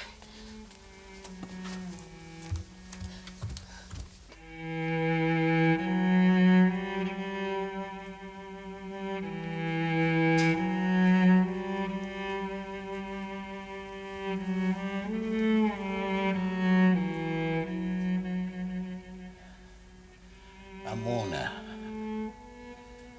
موطية راسك في الأرض ليه؟ إيه اللي حصل لبنت صون الصاوي علشان توطي راسها في الأرض؟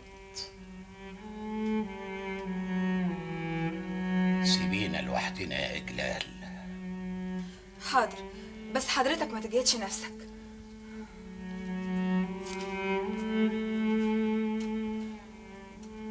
تعالي هنا، قربي.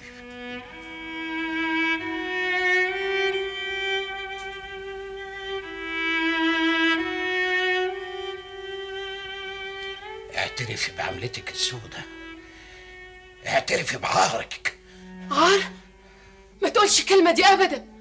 امال ليه طلبت الجواز بلسانك؟ عشان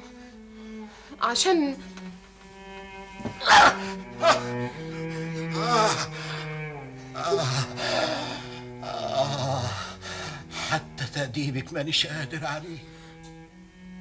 هاتولي معتز، هاتولي ابني الكبير. بقى كده يا أمونة، بقى كده بتستغل عجزي.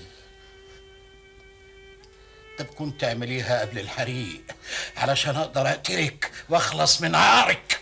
ما تقولش عار، الكلمة دي ما عدتش تنطقها أبدا. اقتلني لو عايز لكن ما تقولهاش. مش بنت صون الصاوي اللي تطلع منها العيب. امال طلبت الجواز من ذكري ليه؟ ليه؟ رايح فين؟ لازم امنع أمونة، ده لو معتز عرف تبقى كارثة. هو انت كل اللي يهمك معتز وبس؟ يهمني ان الخير ما يضيعش في زحمة شرور الدنيا، مع ان الشر هو اللي بيعيش عمر اطول. معرفش ليه ذكرى ابو الفرع لسه عايش وشروره ما بتنتهيش، مع انك حاولت تخلص عليه وتنقذ معتز من الشر ده، لكن العيار طاش ما سابهوش. انت عرفتي ان انا اللي حاولت وخبيت البندقية اللي انت رميتها على سور الجنينة قبل ما تدخل.